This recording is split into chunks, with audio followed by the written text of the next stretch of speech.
اعوذ باللہ من الشیطان الرجیم بسم اللہ الرحمن الرحیم الحج اشہر معلومات فمن فرض فيهن الحج فلا رفث ولا فسوق ولا جدال في الحج وما تفعلوا من خير يعلمه الله وتزودوا فإن خير الزاد التقوى واتقون يا أولي الألباب۔ حج کے چند جانے پہچانے مہینے ہیں، یعنی شوال، ذی قعدہ اور ذی الحج کے 10 دن۔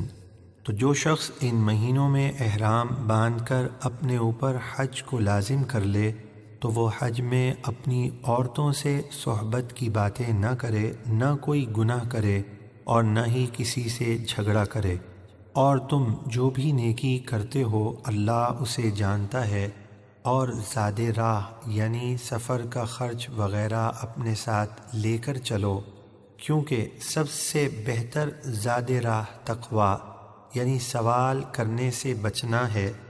بعض لوگ حج کے لیے روانہ ہوتے وقت اپنے ساتھ سامان اور خرچہ وغیرہ نہیں رکھتے تھے اور کہتے تھے ہم اللہ پر توکل کرنے والے ہیں، لیکن جب دوران سفر کسی چیز کی ضرورت پڑتی تو لوگوں سے سوال کرتے تھے۔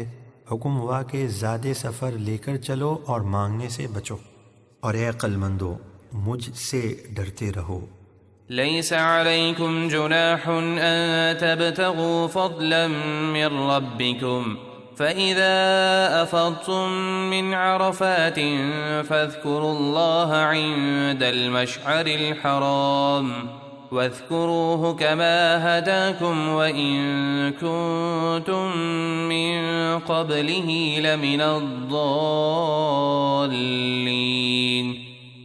تم پر کوئی گناہ نہیں کہ حج کے دوران تم اپنے رب کا فضل یعنی اپنی روزی تلاش کرو، پھر جب تم عرفات سے واپس پلٹو تو مزدلفہ میں مشعر حرام پہاڑ کے پاس اللہ کا ذکر کرو، اور اس کا ایسے ذکر کرو جیسے اس نے تمہیں ہدایت فرمائی، اور بے شک تم اس ہدایت سے پہلے بھٹکے ہوئے تھے۔ ثم أفيضوا من حيث أفاض الناس واستغفروا الله إن الله غفور رحيم۔ پھر اے قریش تم بھی میدان عرفات جا کر وہیں سے واپس پلٹو جہاں سے دوسرے لوگ پلٹتے ہیں۔ قریش مزدلفہ میں ٹھہرے رہتے تھے اور سب لوگوں کے ساتھ عرفات نہیں جاتے تھے۔ جب لوگ عرفات سے پلٹتے تو یہ مزدلفہ سے ہی پلٹتے، اور اس میں اپنی بڑائی سمجھتے تھے۔ اس آیت میں انہیں حکم دیا گیا کہ سب کے ساتھ عرفات جا کر ٹھہریں اور ایک ساتھ پلٹیں۔ یہی حضرت ابراہیم اور حضرت اسماعیل علیہم السلام کی سنت ہے۔ اور اللہ سے معافی مانگو، بے شک اللہ بہت بخشنے والا نہایت مہربان ہے۔ فإذا قضيتم مناسككم فاذكروا الله كذكركم آباءكم أو أشد ذكرا فمن الناس من يقول ربنا آتنا في الدنيا وما له في الآخرة من خلاق۔ پھر جب تم اپنے حج کے کام پورے کر چکو تو اللہ کا ذکر کرو جیسے اپنے باپ دادا کا ذکر کرتے تھے، بلکہ اس سے بھی زیادہ جوش و خروش سے اللہ کا ذکر کرو۔ پھر کچھ لوگ وہ ہیں جو صرف دنیا چاہتے ہیں، وہ کہتے ہیں کہ اے ہمارے رب ہمیں دنیا میں دے دے، اور آخرت میں ان کے لیے کوئی حصہ نہیں۔ وَمِنْهُمْ مَنْ يَقُولُ رَبَّنَا آتِنَا فِي الدُّنْيَا حَسَنَةً وَفِي الْآخِرَةِ حَسَنَةً وَقِنَا عَذَابَ النَّارِ۔ اور کچھ لوگ یوں کہتے ہیں کہ اے ہمارے رب ہمیں دنیا میں بھلائی دے اور آخرت میں بھلائی دے، اور ہمیں دوزخ کے عذاب سے بچا۔ أولئك لهم نصيب مما كسبوا والله سريع الحساب۔ ایسے لوگوں کے لیے ان کے اچھے اعمال کے سبب بڑا ثواب ہے، اور اللہ جلد حساب کرنے والا ہے۔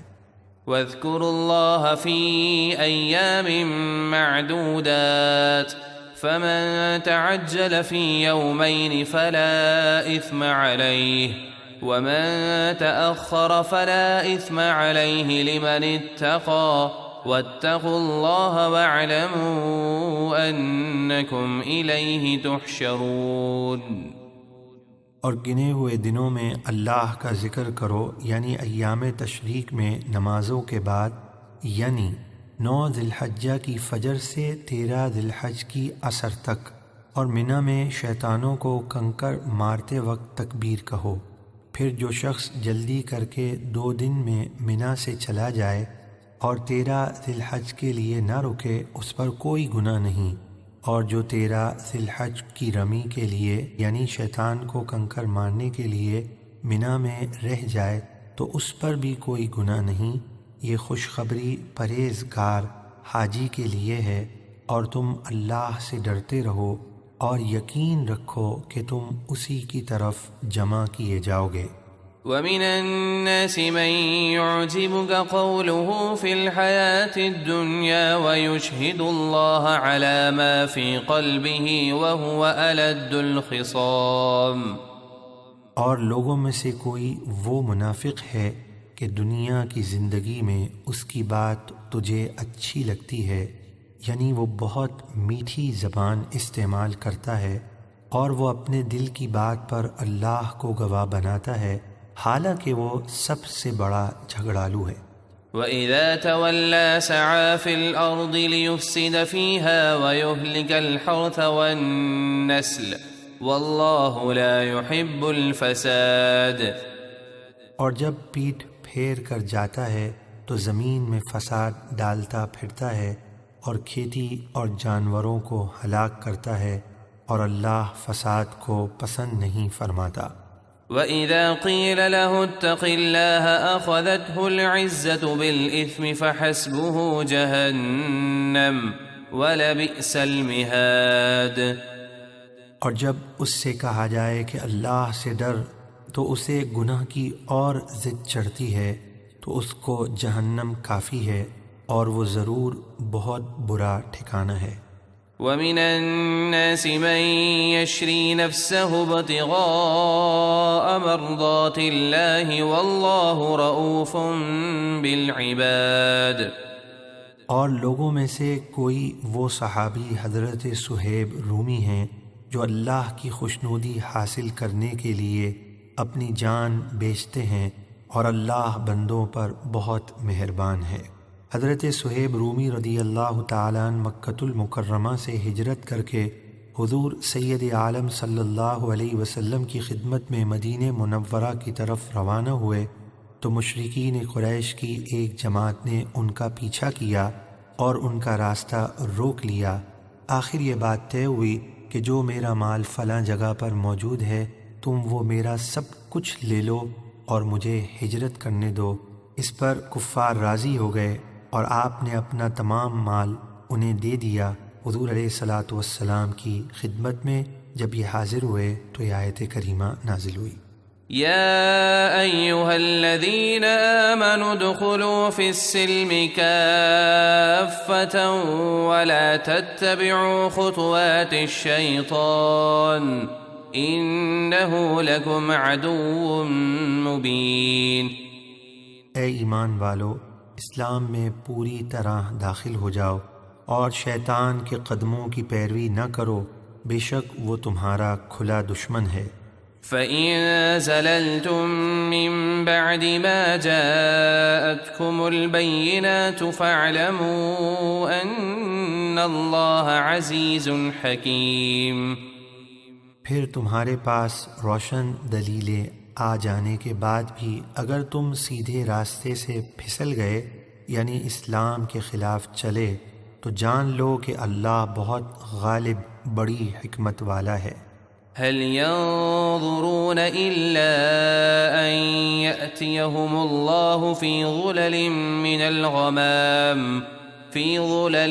من الغمام والملائكة وقضي الأمر وإلى الله ترجع الأمور۔ کیا وہ اسلام کے مخالفین اسی انتظار میں ہیں کہ ان کے پاس چھائے ہوئے بادلوں میں اللہ کا عذاب آئے اور فرشتے اتریں اور فیصلہ کر دیا جائے اور سب کام اللہ ہی کی طرف لوٹائے جاتے ہیں؟ صدق اللہ العظیم۔